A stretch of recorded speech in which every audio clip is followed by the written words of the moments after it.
Hey everybody, welcome to the Sports in the Mitten podcast powered by Mr. Spots in Ann Arbor. I'm your host, Adam Biggers, Michigan and Michigan State beat writer for FanRag Sports. And today we're going to just do a quick one. It's a special edition for the June Major League Baseball regular phase draft. 11 Michigan Wolverines throughout the process, the 40-round process, were drafted. That is a team high. And this comes on the heels of there was a little bit of chatter that Coach Erik Bakich was interested in the South Carolina job. There was a little bit maybe that he was interested in the Stanford job, and that was shot down by Kendall Rogers of D1Baseball.com. He does a great job all over this stuff, great coverage throughout the postseason. So follow him on Twitter and check out D1Baseball.com. Anyhow, like I said, 11 Michigan Wolverines selected today or throughout the process. Not all of them have to go. There are seniors, though, this was it for them. So I just want to go over this list real quick. I'll go over some quick stats. And then again, I wrote a column about the importance of Erik Bakich at Michigan. He's been on the Sports in the Mitten podcast several times. A wonderful coach. Has done a tremendous job at Michigan. So I'll hit on some of those points and I'll plug that column so get a chance. Definitely read that. So let's go over this list real quick. And you can find this list on mgoblue.com. Just go in baseball. You can click. There'll be a little subsection for stats and draft. You'll find it. So anyhow, beginning, Oliver Jaski, left-handed pitcher, Seattle Mariners in the 6th round. Oliver is a junior. I imagine that he'll go being a 6th-round selection. Hell of a pitcher. Oliver, the past 2 years, has really developed. And I'll hit on some stats. I don't think earned run average, stuff like that, doesn't always tell the tales with Oliver. He led the Big Ten in strikeouts, 113 of them, and I want to make sure I have the stat right here. I believe that was the second was 102 strikeouts, and that was Brian Schaefer of Maryland. But here's the difference: Oliver got 113 and 87 in the third innings pitched, and that's compared to Brian Schaefer's 103 in the third innings pitch. So Oliver definitely power lefty, very efficient. I remember last year Brett Adcock, similar power, different type of pitchers, but similar power, similar efficiency. So Oliver Jaski going in the 6th round of the Seattle Mariners. Drew Lugbauer, Atlanta Braves, 11th rounder. Drew, a junior, I believe, yes. So he doesn't have to go, but I imagine that he would probably go 11th round relatively early. I mean, that's the first, quarter of the draft, basically. So, and the thing with Drew, I remember earlier in the season, wrote a feature story on him. He's talking in baseball, it's about finding your pitch. Really mental stuff. There was never any doubt about his physical ability and, just kind of being patient and finding a swing and that kind of stuff. And it does sound cliche, but that's the process of that's what happens, and it happened for Drew. He led the Big Ten in RBI, tremendous year, and these guys double machine, just everything that I think that Michigan wanted to get out of Drew Lugbauer this season. It certainly received from him. Drew, incredible player, very versatile, play infield catcher. Ryan Newtoff, Cincinnati Reds, 16th round pick. Harrison Wenson, Los Angeles Angels, 24th round pick. This is Harrison's 3rd time being drafted. So talked to him a little bit through direct messages on Twitter. He said yesterday that he wasn't watching the MLB draft tracker because he was nervous, and I was kind of just reassured him, hey, you're gonna be drafted. And so congrats to Harrison.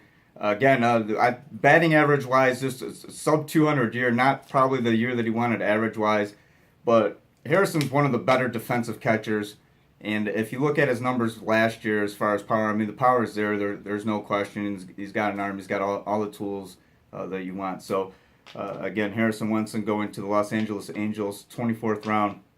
Brian Paul, Seattle Mariners, 25th round. Jake Bivens, Detroit Tigers, 27th rounder. Last year, I remember writing a feature on Biv things. Jake Bivens, whatever it took to get on base, and Jake is just one of those players who gets it.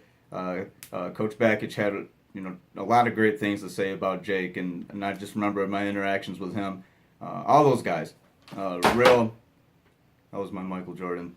All those guys, real friendly, just great ball players, great guys to be around. So happy for Jake Bivens. Johnny Slater as well. Johnny Slater going, excuse me, to the Seattle Mariners in the 28th round. Johnny had a hamate bone issue earlier in the season. That was obviously corrected. He led the Big Ten in triples. He had 7 of them this year. I remember seeing 2 of them against Eastern Michigan. One was a stand-up triple.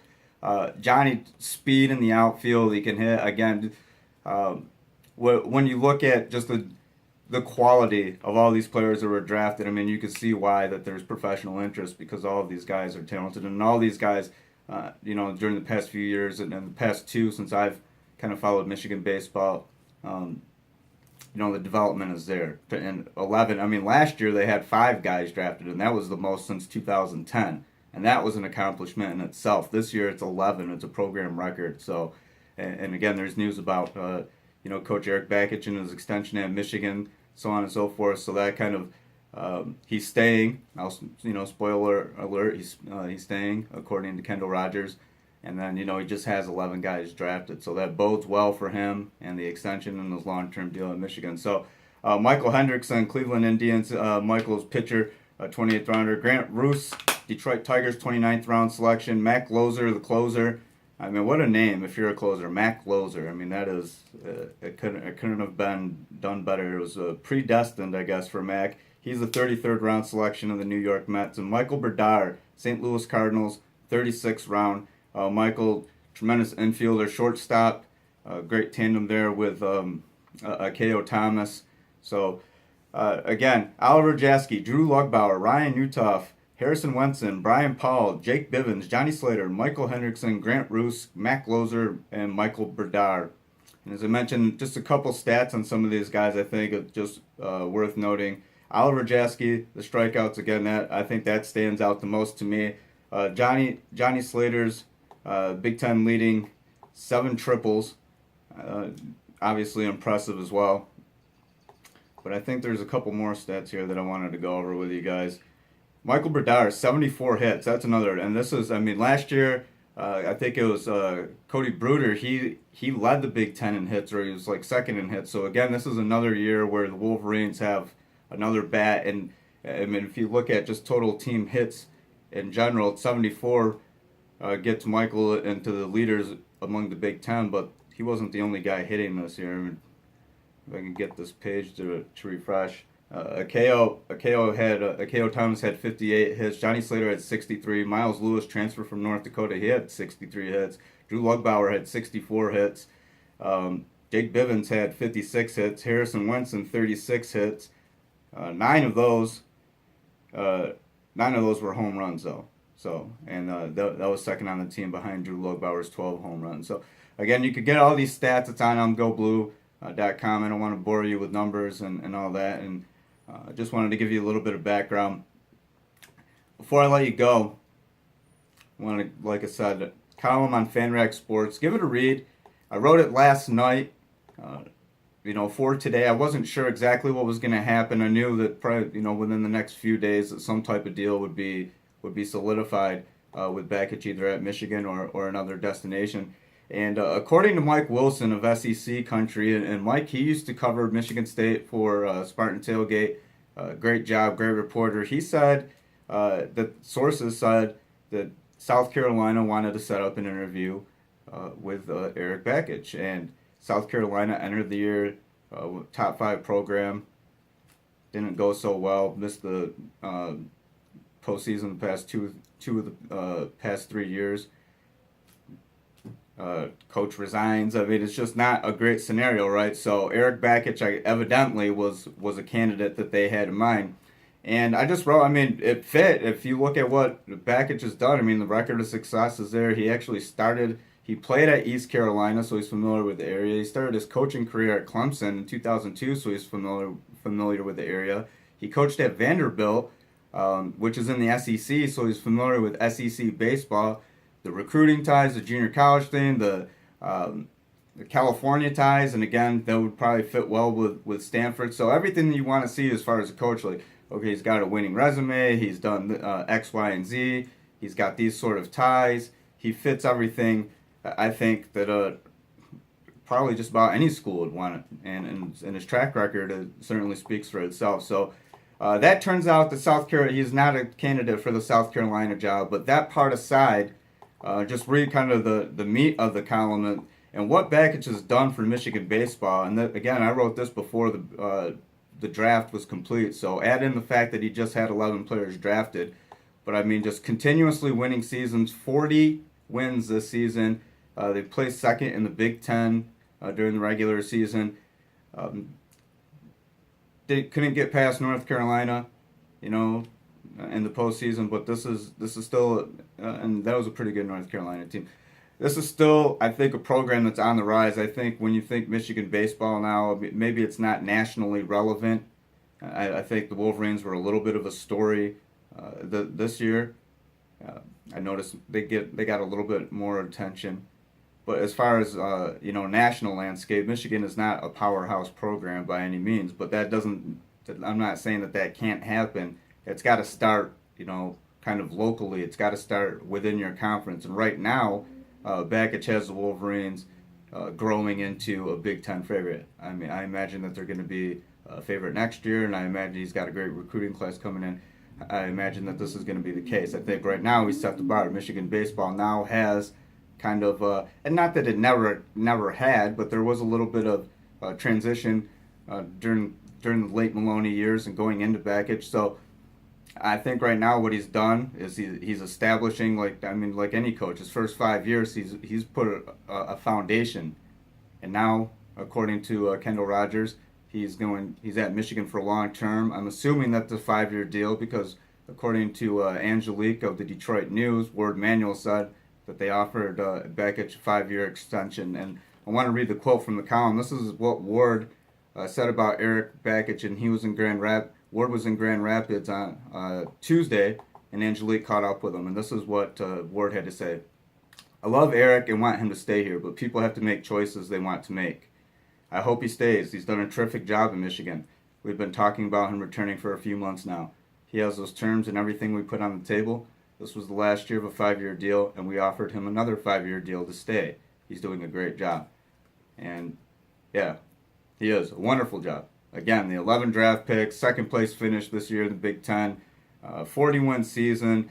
They won it's just up. It's just been continuously up. He won 29 his first year, then 30, then 39, then 36, and then 40 this year. And like I said, I mean, you set that kind of foundation, and now you have things running. Okay, now these are the expectations. I imagine year in, year out for the rest of his time in Michigan, the object and the goal is going to be compete for a Big Ten championship, compete for, obviously a chance to play in the College World Series. I remember talking with Harrison Wenson before the season, and that's one of the reasons why he came back. He really believed that this year's team had that type of bond. He really believed that they were just ultra talented. And I thought last year's team was pretty good. I thought last year's team got snubbed, honestly. It had a better RPI than Nebraska, beat Nebraska in the late season series. Nebraska got in, but that's, again, I brought that up a couple times, that can be changed. But I thought last year's team was good. This year's team with 11 guys drafted, and everything I remember Harrison telling me, I don't want to say that he called it, but he said, hey, we're pretty good. I like these guys. I think that we're going to have a great year, and there's a lot of potential. And I think when he's talking about there's a lot of potential, again, 11 draft picks speaks for itself. So real quick before I let you guys go, I do want to, the guys who are seniors, Harrison, again, a senior, so he's gone. Michael Berdard, a senior, so he's gone.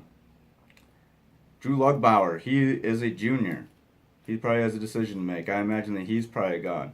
Johnny Slater is a senior. Mac Loser is a senior. Everybody else has the option to return. So, again, thanks for watching. Kind of just a little impromptu episode with this breaking news from Kendall Rogers regarding Erik Bakich and his standing in Michigan. So, again, it sounds like he's going to be there for long term. And the conclusion of the Major League Baseball regular phase draft. So I wanted to just hop on, go over these names a little bit, tell you what I know about these players, and based on my interactions and based on when I've seen them play. So I have stories out there about Drew Lugbauer and the patience in hitting. I have stories out there with Harrison Wenson. I plan on catching up with him. There are stories about Johnny Slater out there, and again, there's a feature that I wrote last year on Jake Bivens. You can find it, just Google it, Adam Biggers, FanRag Sports. And follow me on Twitter at AdamBiggers81. You can read all my stuff on FanRagSports.com. You can follow them on Twitter at FanRag Sports, at FanRag_U. And again, I want to thank Tim and Keith in Ann Arbor at Mr. Spots for keeping me fed down there. Go get some wings. Go get a steak sandwich at 808 State. I'm Adam. This is the Sports in the Mitten podcast. Thanks again for watching. I'll talk to you guys next time.